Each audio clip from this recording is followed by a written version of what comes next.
Welcome to Football with Cheese. Did anything happen over the weekend football-wise? Not sure. Wow. So this video, we're going to talk about Bills Chiefs. We have to talk about it. Really didn't want to make this video, but I got to do it. We do need to talk about what happened.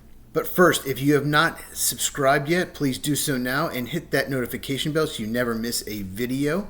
I'm going to do another one either tomorrow or the next day over some more coaching news. So, very disappointing game. It was close. In that aspect, it was entertaining. It was disappointing because it was controversial.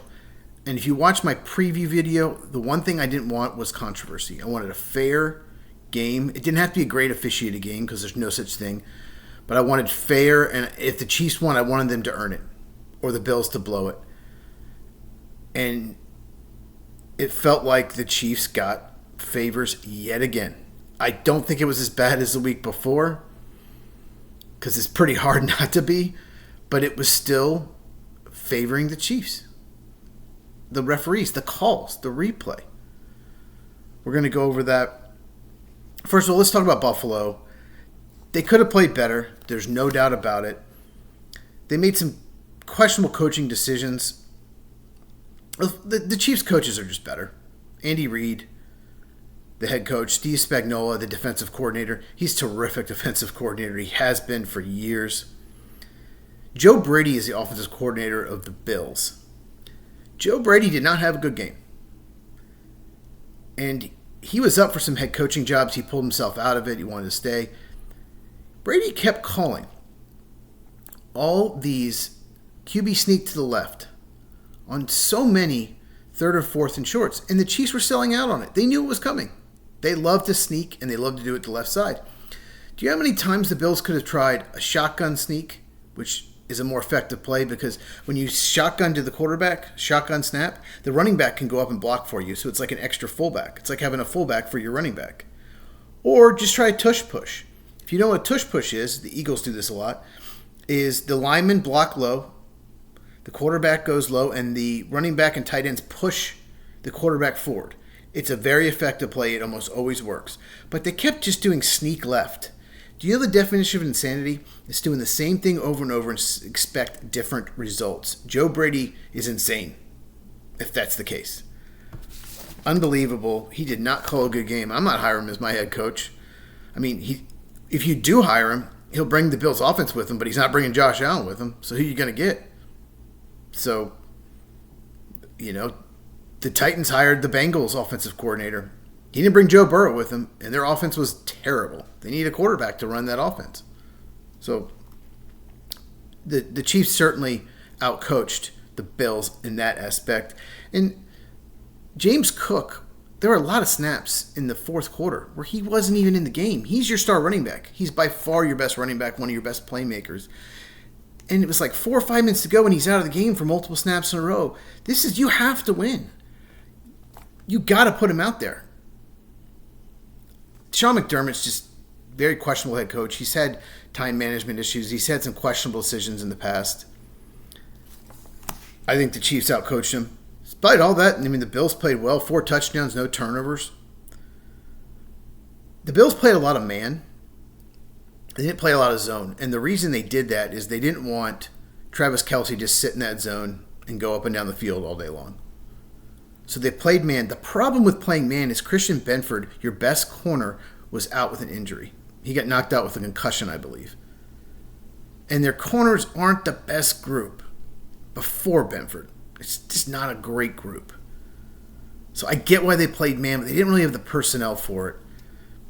So Mahomes was able to expose it, but Kelce didn't go off. But they hit some plays to Xavier Worthy. The catch that hit the ground, that was called a catch on the field to Xavier Worthy, was not a catch. It hit the ground, and it moved a little bit. The ball can hit the ground, but it can't move. It hit the ground. But the officials called it a catch because it's the Chiefs, so they called it a catch. Give the Chiefs the benefit of the doubt. Let replay handle it. More on replay in a second. If you've watched my other videos, you know how much I hate replay. So Bills also missed 2 2-point conversions. One of them, they tried that dumb sneak again. Obviously didn't work. Chiefs had a 2-point conversion, made theirs. That's really the difference in the game. 3 points. If you saw my prediction, I had the Chiefs winning but close by 1 or 2 points. Almost got it. They won by 3. I knew it. The Chiefs win all these close games because they get all these benefits. It's all so tiresome. Dalton Kincaid, the tight end of the Bills. We need to talk about him. He actually had a play where it looked like he probably got the first down. It was really close, but they marked him short, of course. So then it became 4th down. And that's the play where the Bills did the sneak again. Stupid, but it actually worked. I watched the angle many times from multiple angles. You can see the ball, Josh Allen on the sneak. It's a little short where you can see the ball. Then you can't see the ball because he turns, but he goes forward enough where clearly the ball is past the line. Clearly. But of course, what did the referees do? The line judge, they marked it short on the field. The Chiefs got the call on the field. Let's go to replay. And as you know, replay does not work. It doesn't work for my Packers. It doesn't work at all. There's no reason to have replay because 90% of the time, they don't overturn the call when they should. This stupid idea, it has to be conclusive, otherwise you have to stay with the call on the field. No, you don't. Rate the commissioner. No, you don't. Replay should be about getting the call correct, and it's not. The officials know this. The referees, the line judges, the umpires, they know this.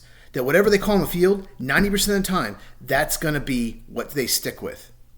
And every single close call, they called it for the Chiefs, and replay did not overturn it. And it's disgusting. Honestly, it's disgusting. I'm getting all riled up. I was calm. This is why I waited 2 days. It's not good for football. It's not fun. I did not enjoy that game.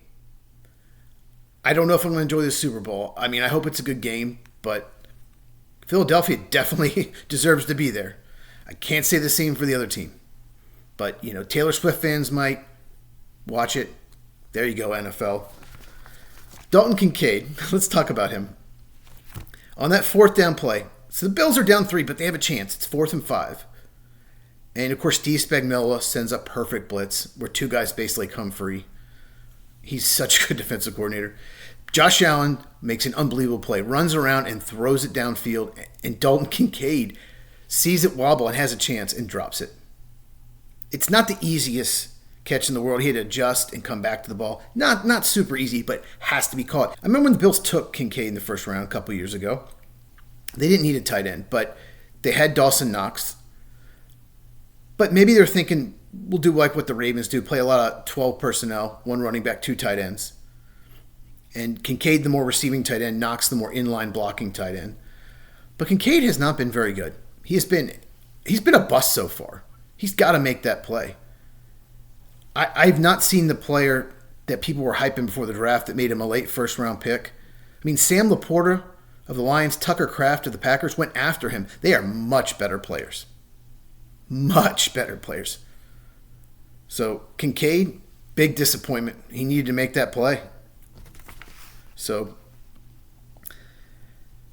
it's a shame, but that's what happened. We knew. I wasn't surprised. We knew this would probably happen, as it almost always does. I don't think the Super Bowl will favor the Chiefs necessarily, because I don't think the Super Bowl favored the Chiefs last year, because it's the Super Bowl. You can't have controversy on the Super Bowl.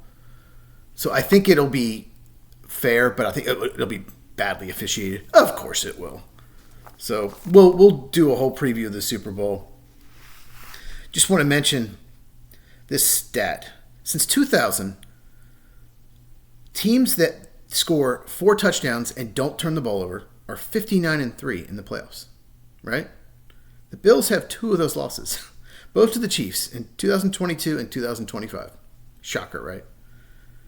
I don't know. Chiefs, 14.3% of their first downs in the playoffs are on penalties. 14%, not 4 or 5, which is probably normal. 14.3%. Once again, we shouldn't be surprised. I hate this. I just want to enjoy football, and it wasn't fun. And there might be people boycotting. The ratings could be a lot lower than Roger Goodell, the NFL commissioner, thinks. They could be pretty low. I don't know. I'm obviously going to watch it. I watch all those games. But if you're not going to watch it, I understand. I'll recap it, so you don't have to watch it if you don't want to. You can just watch the commercials. I don't really pay attention to them. I'll be taking notes. So anyway, thanks for watching. Subscribe to the channel. Turn on that notification bell. You never want to miss one of my videos because you never know. I could go live. It's going to happen someday. I'm going to go live. We'll see. Like it. Share this with any football fans so we can grow the channel. And look for my next video. It'll be either tomorrow or the next day. Have a good night.